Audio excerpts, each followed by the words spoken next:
Avec la police. Fin octobre, 10 ans après les révoltes urbaines qui ont suivi la mort de Zied Benna et Bouna Traoré, la banlieue était à la une de l'actualité. Saint-Denis, Drancy, Montreuil, ces villes de la périphérie sont à nouveau sur le devant de la scène à la suite des attentats. Aujourd'hui, plus que jamais, la question du traitement médiatique de ces territoires mérite d'être posée. Sorties de terre dans les années 50, les banlieues c'était le progrès. 10 ans plus tard, les JT les présentaient comme des lieux ordinaires. Ensuite, l'image s'est dégradée, comme les grandes barres HLM. Depuis, ces territoires concentrent un grand nombre de clichés dans les médias. En fait, dès 90, les banlieues sont synonymes de problèmes.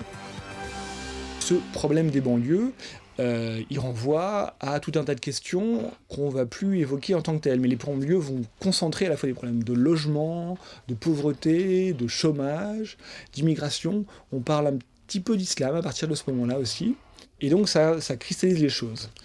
Et puis les choses évoluent. Et moi, ce que je peux dire, c'est que ce que je ressens sur les années 90, c'est qu'on passe progressivement de la question de la délinquance et de la lutte contre la délinquance à celle de l'insécurité, qui est un peu plus générale et qui est censée toucher un peu tout le pays. Partant de ce constat, peut-on éviter un traitement caricatural des banlieues ? En somme, tout ne serait-il qu'une question de dosage ? Le métier de journaliste, c'est pas un métier de réhabilitation. Le traitement de la banlieue, il souffre d'un grave problème. C'est que on va osciller très souvent entre une posture négative et une posture qu'on va vouloir d'une injonction positive. On va partir on va dire la banlieue c'est dangereux. Et puis tout d'un coup on va se dire oh là là on les maltraite un peu. Et là on va dire oh la banlieue c'est merveilleux.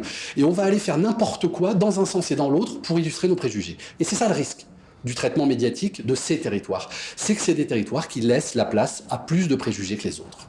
On est probablement moins curieux quand on va en banlieue que quand on va ailleurs. Gwenaëlle Bourdon du Parisien traite de l'actualité en Seine-Saint-Denis. Elle défend au quotidien un travail de proximité.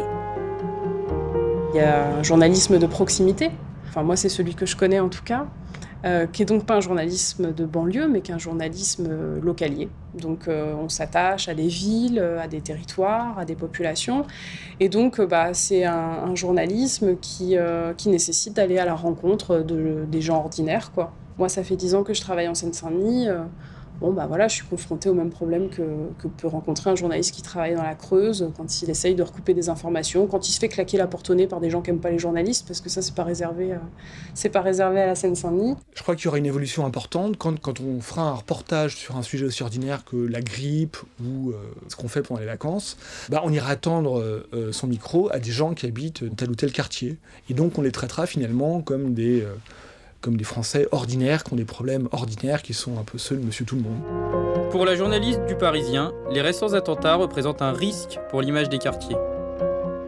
Je crois que le travail d'un journaliste, c'est de se référer aux faits, et donc rester sur les faits, ne pas procéder par généralité. Rappeler que jusqu'à présent, on a des faits qui commencent à se préciser, à dessiner des portraits d'individus qui seraient les auteurs de ces attentats et de ces tueries.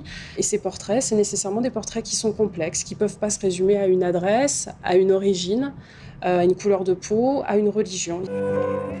Plus que jamais, dans le contexte actuel, il est essentiel de s'en tenir aux faits pour comprendre. Éviter le sensationnel, prendre le temps de l'enquête, faire du journalisme responsable tout simplement.